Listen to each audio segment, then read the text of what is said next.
চর যাত্রী না, তোদের লাশ যাবে।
সকালে গেলে হয় না?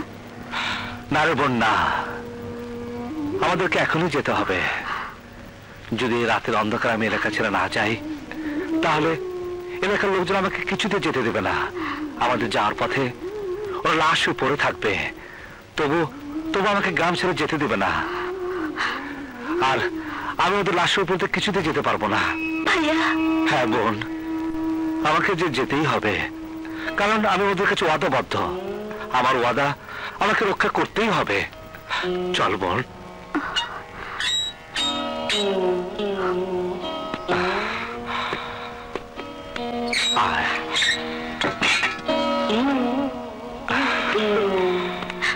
চিতা, তুই লোকজন তৈরি কর, আমি দাদার লাশ দেখতে চাই। কিন্তু ভাইজান, খবর পেয়েছি রাতের অন্ধকারে চোরের মতো দাদা গ্রাম ছেড়ে পালিয়ে গেছে।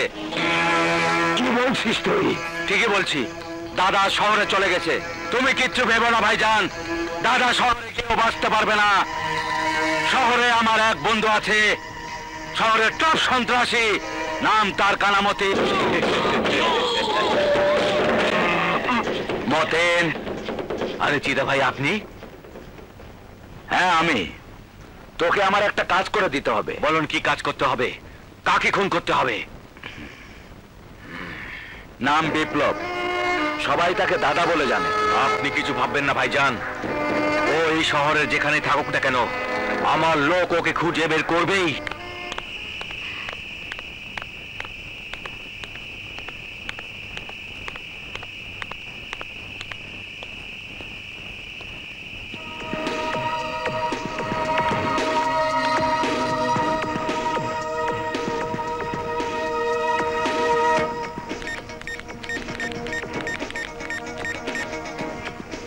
Hello hello boss.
Out of danger. মানে উনি এখন সুস্থ আছেন, কোনো ভয় নেই। অনেক ধন্যবাদ, অনেক ধন্যবাদ। আপনি না থাকলে আজ আমার ভাইয়াকে বাঁচানো যেত না। বাঁচানোর মালিক তো উপর আল্লাহ, আমি তো হইলাম ওসিলা মাত্র। তাছাড়া মানুষ বিপদে মানুষ যদি সাহায্য না করে সে তো মানুষ থাকে না, কুত্তা হয়ে যায়, কুত্তা। তবে আমার যে বড় লস হয়ে গেল বোন। কিসের লস? 340 টাকার ডাব সব নষ্ট হয়ে গেছে। এখন আমার কি হইব? এই টাকা আমি কোথায় পাবো? কে দিব আমার এই টাকা? ভাববেন না, আপনার টাকা আপনি সময় মতো পেয়ে যাবেন। সত্যি কইতেছেন? আমার টাকা পাওয়া যাবো? হ্যাঁ হ্যাঁ, সত্যি পেয়ে যাবেন। তাইলে আমি এখন যাই। আপনি কোথায় থাকেন? আমি থাকি ওই পানওয়ালির বস্তি।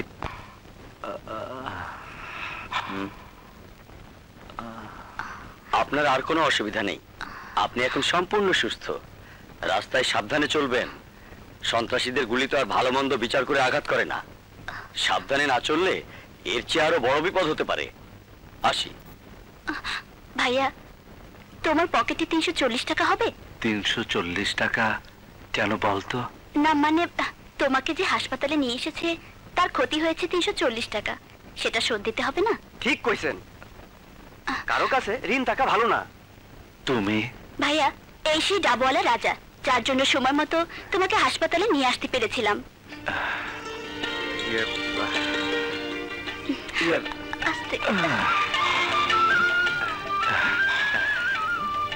এসো ভাই, বসো। না না বমু না, আমার 340 টাকা দিয়া দেন, আমি যাইগা। যদি না দেই তাইলে আমি মনে ভীষণ কষ্ট পাবো। কারো মনে কষ্ট দেয়া আর মসজিদ ভাঙা একই কথা। আচ্ছা আচ্ছা, তোমার টাকা আমি এক্ষুনি দিয়ে দিচ্ছি।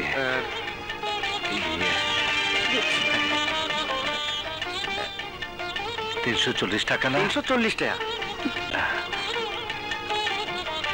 এই নাও।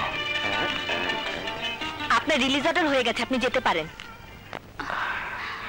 ভাইয়া, আমরা এখন কোথায় যাব? জানি না, তবে শহরের কোথাও না কোথাও যেতেই হবে। চল বোন। শোনেন, এত রাইতে আপনারা রাস্তা রাস্তায় ঘুরবেন, আমি থাকতে তা হইতে পারে না। আপনি যদি কিছু মনে না করেন, আমার লগে আমগো বস্তিতে আপনারে লয়ে যেতে চাই। আপনাকে আপত্তি থাকলে না হয় থাক। ঠিক আছে, চলো।